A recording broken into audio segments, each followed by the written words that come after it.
Bismillahirrahmanirrahim. Assalamualaikum warahmatullahi wabarakatuh. Waalaikumsalam.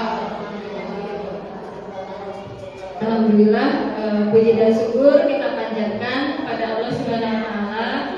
Di hari ini kita bisa berkumpul dalam rangka pengimbasan tentang pemahaman dan pengalaman penerapan budaya positif di SDN 130 Batu Nunggal Sekaligus. Di sini saya akan bukan berbagi ilmu apa yang sudah didapatkan. Kita sama-sama menebarkan apa yang sudah ada di CGP.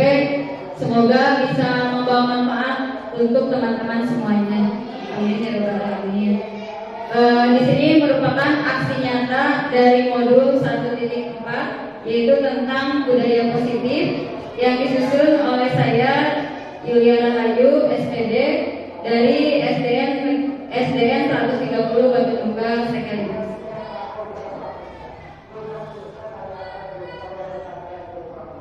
Nah, di sini apa saja yang dibahas di dalam modul 1.4? Ini menerangkan yaitu tentang modul budaya positif. Apa saja konsep utama dari budaya positif ini? Yang pertama yaitu adanya perubahan paradigma belajar. Kemudian yang kedua yaitu tentang disiplin positif.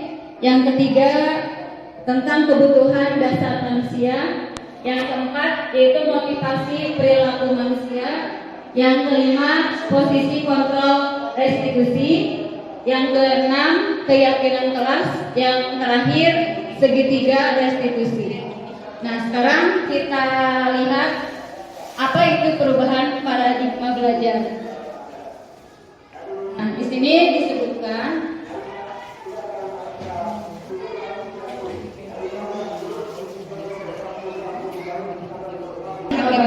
ini adalah pembelajaran yang berorientasi pada penguatan kompetensi dan pengembangan karakter yang sesuai dengan nilai-nilai Pancasila. Kemudian pembelajaran yang berpusat pada murid sesuai dengan kebutuhan dan tahap perkembangannya, seperti yang dibawa filosofinya oleh Ki Hajar Dewantara. Nah, untuk selanjutnya disiplin positif. Apa itu disiplin positif? Mungkin guru-guru di sini sudah mengetahui banyak ya tentang disiplin positif. Disiplin positif itu bagaimana kita memberikan kedisiplinan kepada anak-anak kita, tetapi dengan cara yang positif, tidak dengan cara yang seperti zaman dahulu gitu ya. Kalau disebutnya zaman kolonial, tetapi kita melihat bagaimana anak-anak sekarang, zaman milenial, zaman generasi Z, kita harus memberikan kedisiplinan itu bukan hanya dengan hukuman seperti yang kita duluin. Misalnya dengan dilempar oleh hapus atau anak-anak suruh berdiri di depan, atau misalnya seperti halnya anak-anak suruh menulis banyak, itu merupakan hukuman juga. Nah, bagaimana disiplin positif itu?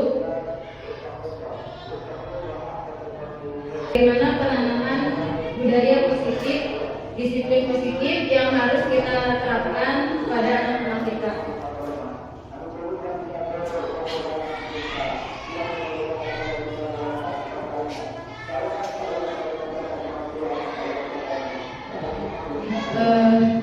Di sini disebutkan bahwa dengan adanya disiplin positif, bahwa kita harus membuat kesepakatan kelas terlebih dahulu. Jadi kita harus bersama-sama dengan siswa bagaimana membuat kesepakatan di kelas. Jangan sampai kita memberikan hukuman, tetapi kita tidak menyepakati dulu dari awal. Nah, di dalam teori ini, bagaimana seorang guru harus membuat kesepakatan kelas bersama dengan murid-murid, sehingga murid-murid bisa membuat bagaimana cara mendisiplinkan dirinya di dalam kelas. Misalnya ada yang satu misalnya tidak lari-lari di dalam kelas. Terus yang kedua, rapikan meja atau kursi yang ada di tangan. Kemudian yang ketiga, nanti akan muncul beberapa pendapat dari anak-anak dengan berbagai kesepakatan sendiri. Nah, kita sebagai guru memfasilitasi kesepakatan kelas yang sudah kita buat supaya anak-anak menjadi lebih disiplin, tetapi dengan penuh rasa tanggung jawab, bukan menjadi pemaksaan. Jadi ketika dibuat disiplin kelas ini, anak-anak lebih menyadari bahwa saya harus disiplin, bahwa saya harus bertanggung jawab dan harus melakukan apa yang saya buat, sehingga tidak menjadi sebuah unsur pemaksaan. Teori kontrol menurut Dr. William Glasser disebutkan bahwa ilusi guru dalam mengontrol murid. Pada dasarnya kita tidak dapat memaksa murid untuk berbuat sesuatu jikalau murid tersebut memilih untuk tidak melakukannya, walaupun tampaknya guru sedang mengontrol perilaku murid. Hal demikian terjadi karena murid melakukannya. Nah, walaupun tampaknya di sini guru sedang mengontrol perilaku murid, tetapi hal demikian itu tadi karena murid sedang mengizinkan dirinya untuk dikontrol. Saat itu bentuk kontrol guru menjadi kebutuhan dasar yang dipilih murid. Nah, teori kontrol ini menyatakan bahwa semua perilaku memiliki tujuan, bahkan terhadap perilaku yang tidak disukai. Selanjutnya yaitu ilusi bahwa semua penguatan positif efektif dan bermanfaat, di mana di sini untuk mempengaruhi murid agar dia tidak mengulangi kesalahannya. Jadi kita harus betul-betul mendampingi murid supaya dia tahu bahwa penguatan positif ketika dia melakukan disiplin itu seperti apa. Yang ketiga yaitu ilusi bahwa kritik dan membuat orang merasa bersalah dapat menguatkan karakter. Nah, di sini menggunakan kritik dan rasa bersalah untuk mengontrol murid menuju pada identitas gagal. Mereka belajar untuk merasa buruk tentang diri mereka. Mereka mengembangkan dialog diri yang negatif. Kadangkala sulit bagi guru untuk mengidentifikasi bahwa mereka sedang melakukan perilaku ini, karena seringkali post-it ini satu orang satu lembar ya. Siap? Ya, nanti yang sudah silakan tempelkan post-itnya di situ ya. Nanti yang sudah, ya pegang dulu. Boleh bawa spidolnya di meja itu ada, ambil. Kalau dikalikan dan ini ada spidolnya.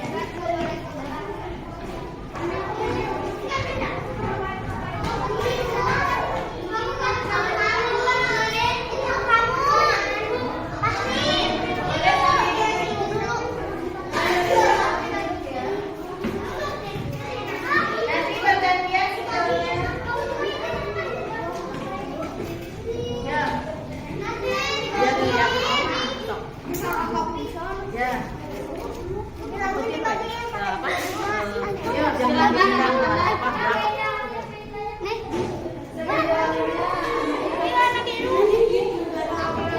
Silakan dibagikan, yang lain boleh berdiri ya.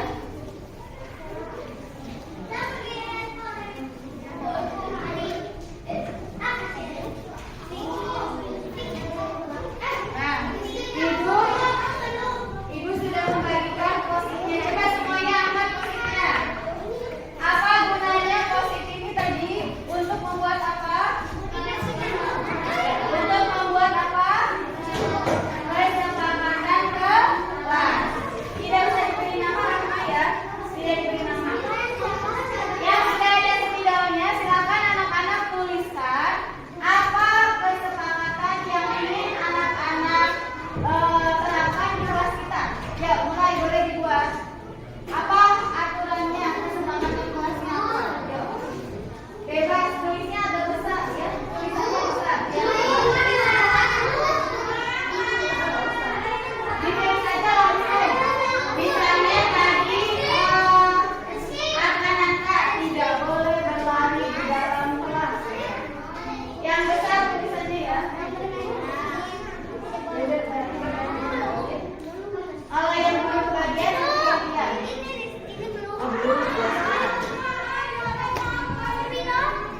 Spidol nanti bergantian ya. Spidolnya boleh berhenti ya. Yang besar tulisannya sampai berapa Ibu? Sampai berapa Ibu? Sampai satu aja. Buatnya satu. Tulis kesepakatan kelas. Sampai berapa Ibu? Satu aja satu. Ya, satu. Yang besar tulisannya boleh dua, boleh dua.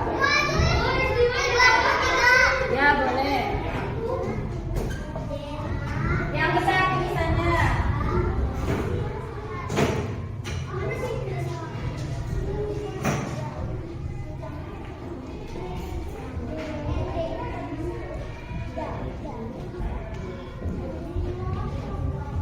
Yang sudah boleh ke depan, boleh ditempelkan di papan tulis. Kalau sudah, akan dipinjamkan ke tempatnya ya. Boleh di tengah, tulisnya di tengah. Tulis kesepakatan kelas. Ya, yang sudah ditempelkan di sana, Sani. Ya, satu aja.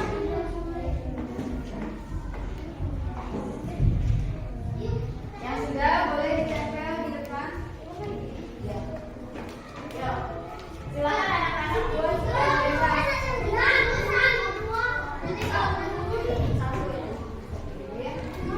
Yang sudah silakan ditempelkan di sini. Ya, yang atas sudah. Ya, sini yang sudah silakan tempel dari sini. Ya, siapa lagi? Boleh.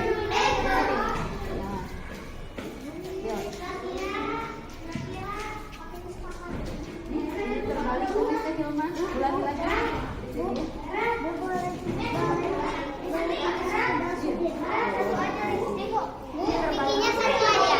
diganti. Ya, silakan. Tempel.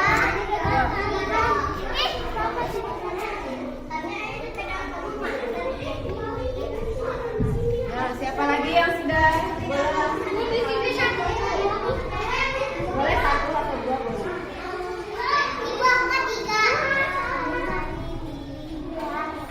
Ya, tempelkan.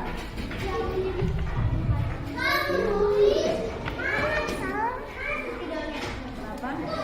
Boleh diganti kalau satu. Yang sudah boleh kembali lagi ke tempatnya.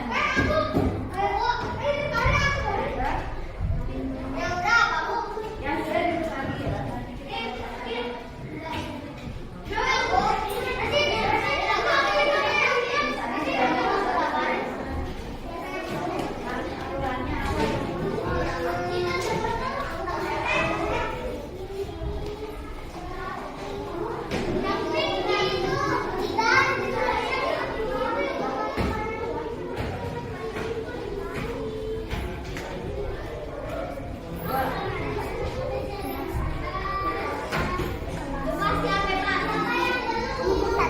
Ya, yang belum.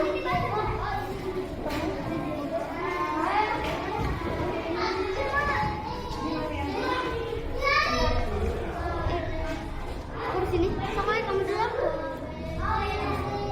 Kamu di mana? Ini di sini. Ih, ini siapa sih? Nasib kamu di sini. Ya, siapa yang belum? Ya, tiga udah. Yang sudah silakan kembali duduk ya. Kembali ke bawah.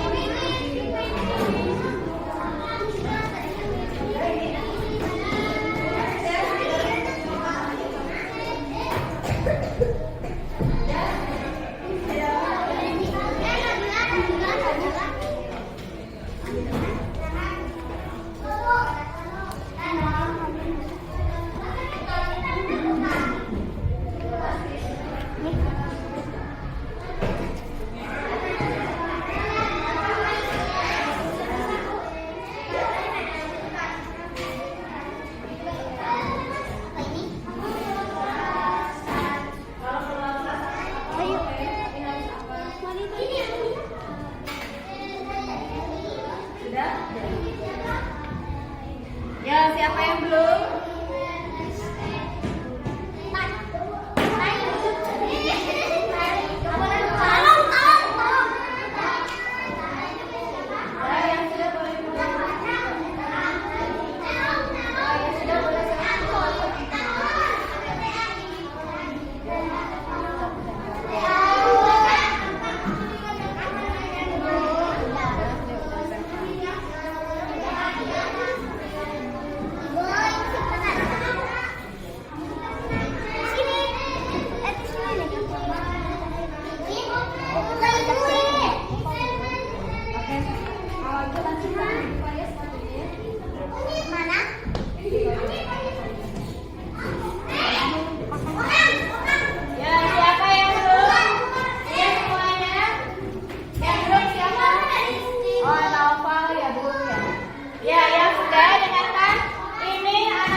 yang kosong.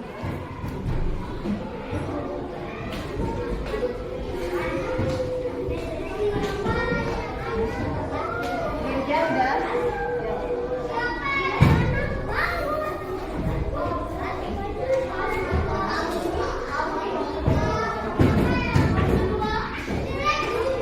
Nah, ya tepuk tangan semuanya. Tepuk tangan. Coba tepuk. Risi. Tepuk salut.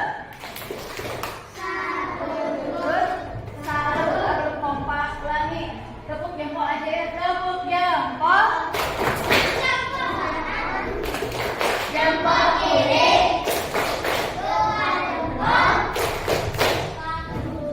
Satu, ya. Nah, sekarang anak-anak sudah selesai.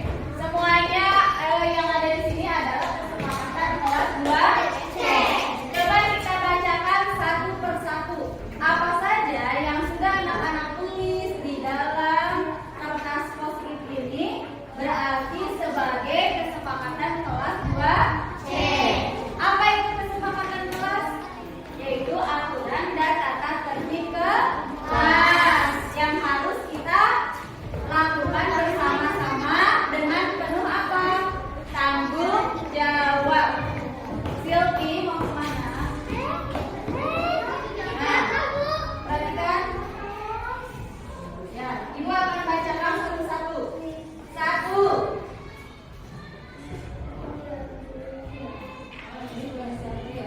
Nah, satu, ini ada jangan lari-lari. Dua, tidak boleh berantem. Tiga, tidak boleh berlari di dalam kelas. Empat, tidak boleh berlari sama ya. Tidak coret-coret tembok. Tidak boleh apa ini? Bertengkar di kelas. Tidak membuang sampah sembarangan. Tidak membawa mainan ke sekolah. Tidak boleh bawa mainan di kelas sama ya. Tidak membuat kesalahan. Tidak membuang sampah sembarangan. Kemudian tidak boleh membuang sampah sembarangan. Tidak boleh ribut di dalam kelas. Tidak lari sama tadi ya. Tidak boleh mencoret-coret papan tulis. Papan tulis boleh ya.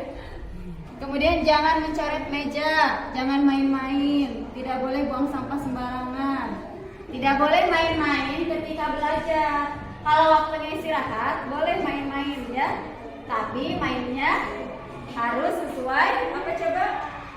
Sesuai dengan usia anak-anak ya. Nah, tidak boleh berantem, tidak boleh coret-coret. Hampir sama ya ini ya. Tidak boleh lari-lari dalam kelas.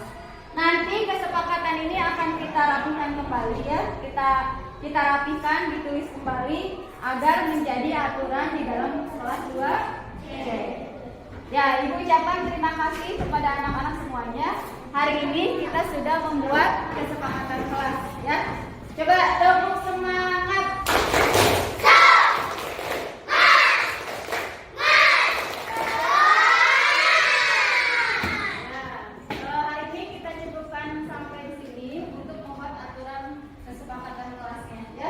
Kita sambung kembali besok. Kemudian perhatikan aturan kesepakatan kelas yang telah dibuat ya.